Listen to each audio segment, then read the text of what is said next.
Karen's smirk was a blade, slicing through the crowd's murmurs as she twirled the cane like a trophy. She didn't see the blind veteran's trembling hands or the storm brewing in his brother's eyes. She only saw her own petty victory. The city street pulsed with the chaos of rush hour, horns blaring and footsteps clattering against the concrete. Karen, in her garish pink blazer, stood out like a neon sign, her voice shrill as she berated Tom, the blind veteran, for faking it.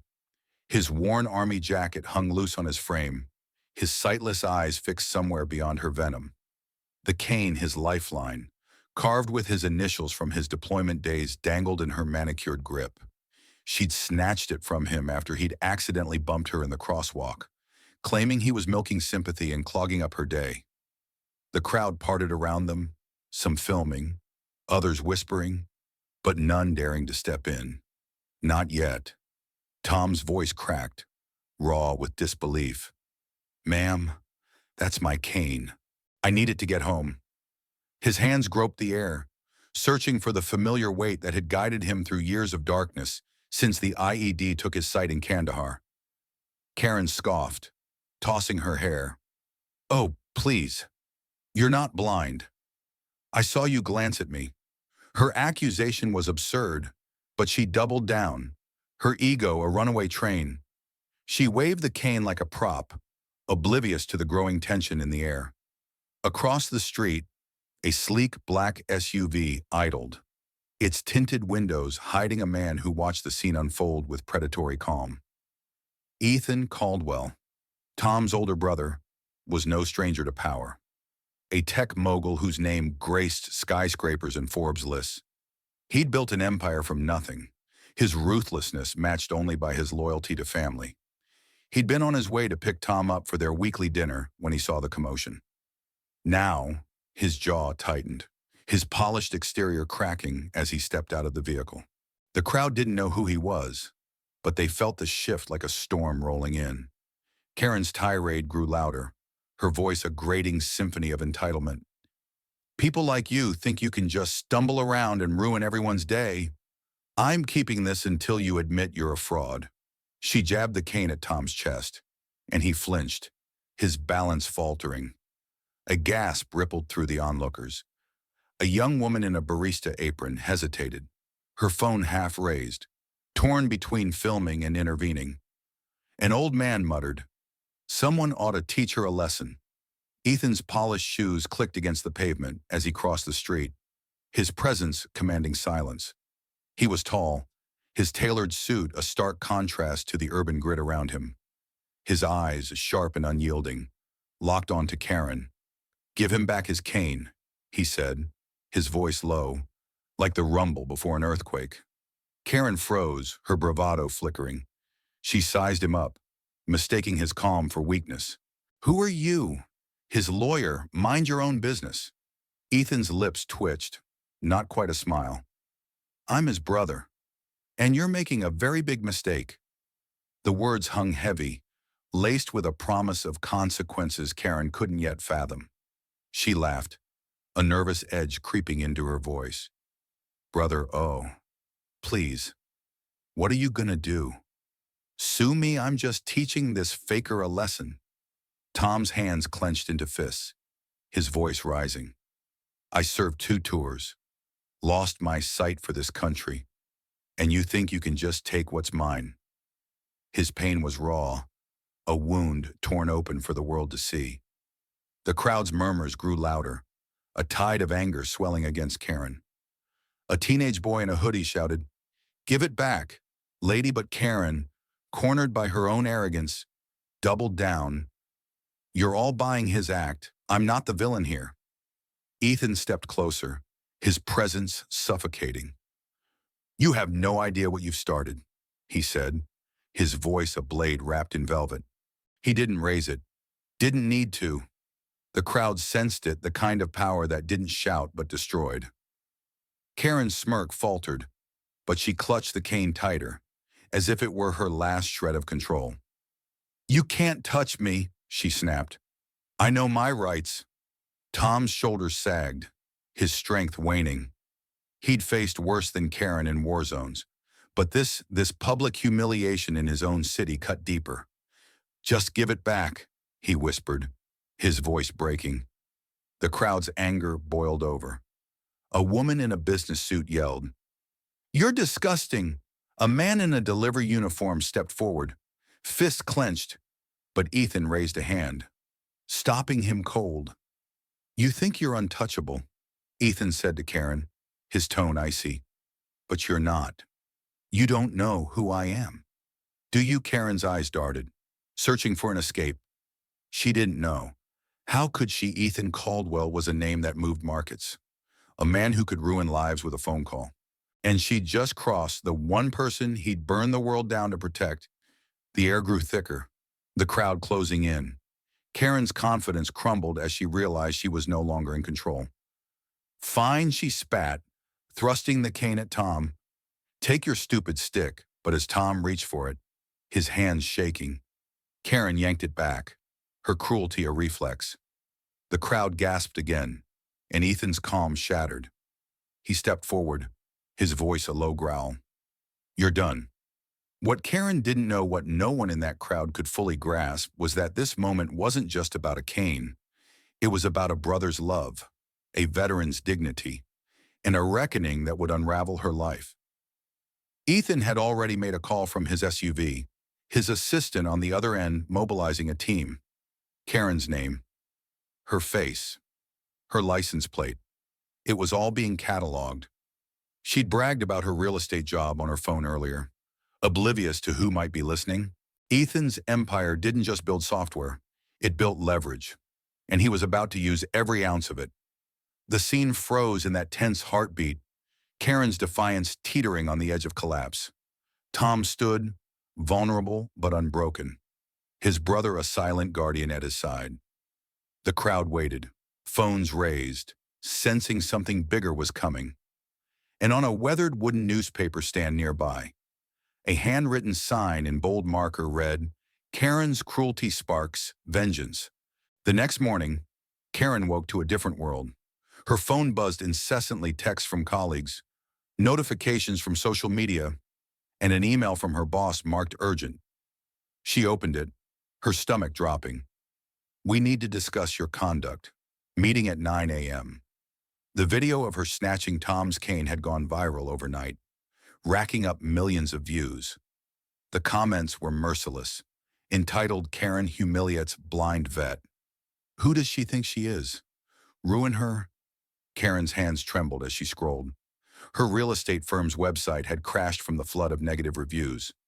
Clients were canceling appointments, citing reputational concerns.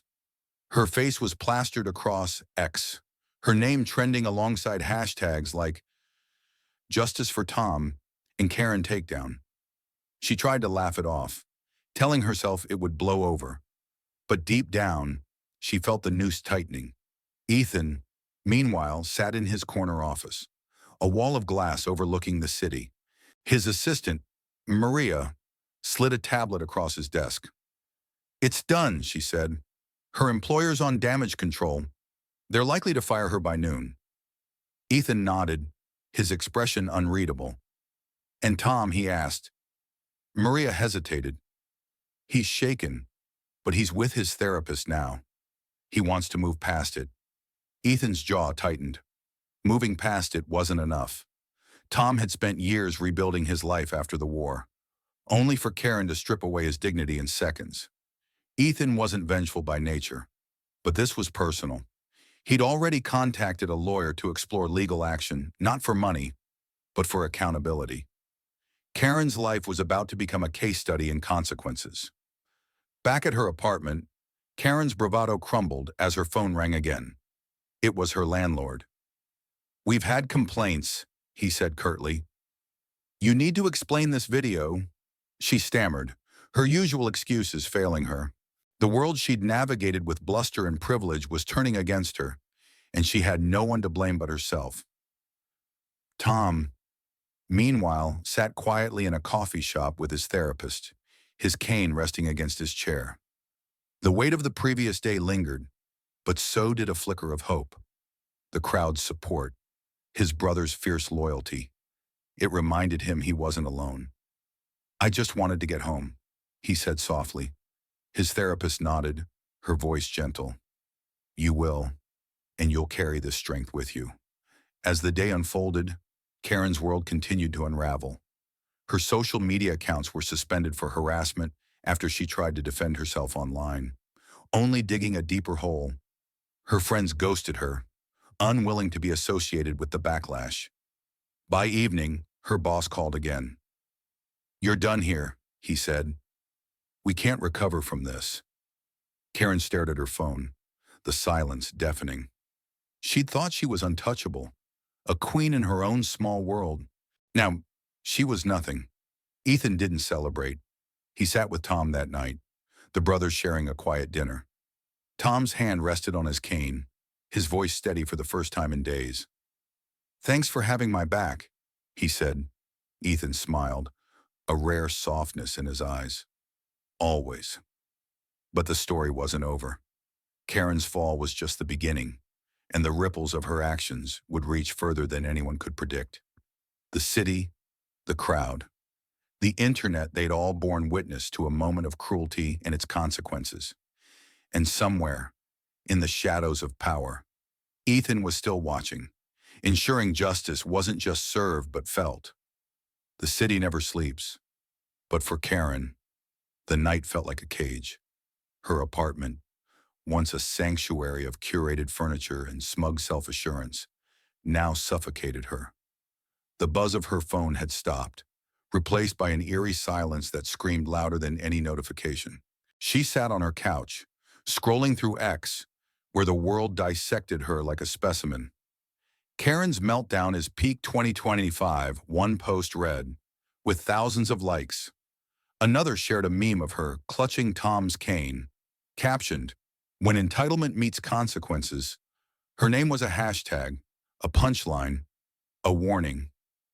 She slammed her phone down, her breath hitching. This wasn't supposed to happen. She was Karen Mitchell, top realtor, queen of her cul-de-sac. She didn't lose. Across town, Tom sat in the dim glow of his small apartment, the cane resting against his knee. The weight of it grounded him, a reminder of what he'd almost lost.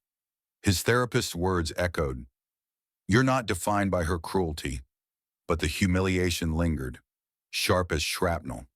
He'd faced worse desert ambushes, the blast that stole his sight, but this was different. This was home, where he'd expected safety.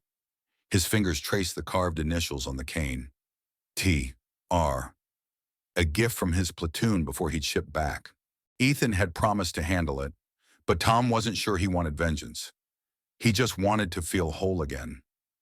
Ethan, meanwhile, was a machine in motion. His office, perched on the 47th floor of a glass tower, hummed with quiet efficiency. His team had spent the night digging into Karen's life, her finances, her clients, her digital footprint. Maria, his assistant, handed him a dossier. She's leveraged to the hilt, Maria said, tapping the file. 2 mortgages, credit card debt, and a car loan she's late on. Her real estate license is up for review next month. Ethan's eyes scanned the pages, cold and calculating. And her clients, he asked. Maria smirked, dropping like flies. The viral videos spooked them. Ethan leaned back, his mind a chessboard. He didn't need to destroy Karen. She was doing that herself, but he'd ensure she felt the weight of her actions. He'd already tipped off a journalist friend who was drafting an expose on Karen's history of complaints, tenants bullied, clients misled, neighbors alienated. The video was just the spark. Ethan was fanning the flames. Keep the pressure on, he told Maria, discreetly. She nodded, already dialing their PR firm. By morning, Karen's world had crumbled further. Her landlord had texted again, demanding a meeting about lease violations. Her inbox overflowed with hate mail, some calling her a monster, others threatening worse. She tried to call her best friend, Lisa, but the line went to voicemail. Lisa, who'd always laughed at Karen's rants about inconvenient people, was suddenly unavailable. Karen's chest tightened. She wasn't the villain. Why couldn't they see that she'd just been standing up for herself, exposing a fraud? But the world didn't care about her version of the truth. She ventured out, hoping coffee would clear her head. The barista at her usual spot, a young woman with a nose ring, stared daggers as she took Karen's order. Grande latte, Karen muttered, avoiding eye contact. The barista slid the cup across the counter. The name scrawled on it, not Karen, but Cane Thief. Karen's face burned as she grabbed it and hurried out, the bell above the door mocking her exit. Outside, a man in a baseball cap pointed his phone at her, whispering to his friend. She pulled her sunglasses down and walked faster, the city closing in like a jury. Tom, meanwhile, was trying to reclaim normalcy. He met his friend Javier, a fellow veteran, at a park bench near the river. The spring air was crisp, carrying the scent of blooming flowers. Karen flowers, ironically. Their delicate white petals a stark contrast to the woman who'd become his nightmare. Javier, a burly ex-Marine, clapped Tom's shoulder. You're tougher than this, man. Don't let her win. Tom nodded, but his voice was quiet. It's not about winning. It's about, why me? Javier sighed. No easy answers. Some people just hate what they don't understand. Their conversation was interrupted by a ping on Javier's phone. He snorted, showing Tom the screen even though he couldn't see it. Your Karen's trending again. Someone dug up her old ex-post's real nasty stuff about homeless folks and disability benefits. Tom frowned. I don't want her life ruined. I just want my life back. Javier shook his head. Too late for that, brother. The internet's got her now. And it did. By noon, Karen's past was an open book. A local blogger had posted screenshots of her rants, calling out welfare leeches and fake veterans. The comments section was a war zone, with users tagging her employer and clients. Her real estate firm issued a statement. We are investigating the incident and take these allegations seriously. Karen saw it on her phone and felt the ground shift beneath her. She called her boss, but he didn't pick up. Panic clawed at her throat. She needed to fight back, to tell her side. She opened X, typing furiously, I'm not the monster here. He was faking it. You're all brainwashed. The post backfired instantly, racking up thousands of quote tweets mocking her. Ethan watched the chaos unfold from a distance, his phone buzzing with updates. He'd instructed his team to stay hands-off publicly, no need to tip their hand. The internet was doing the work for him, but he wasn't satisfied.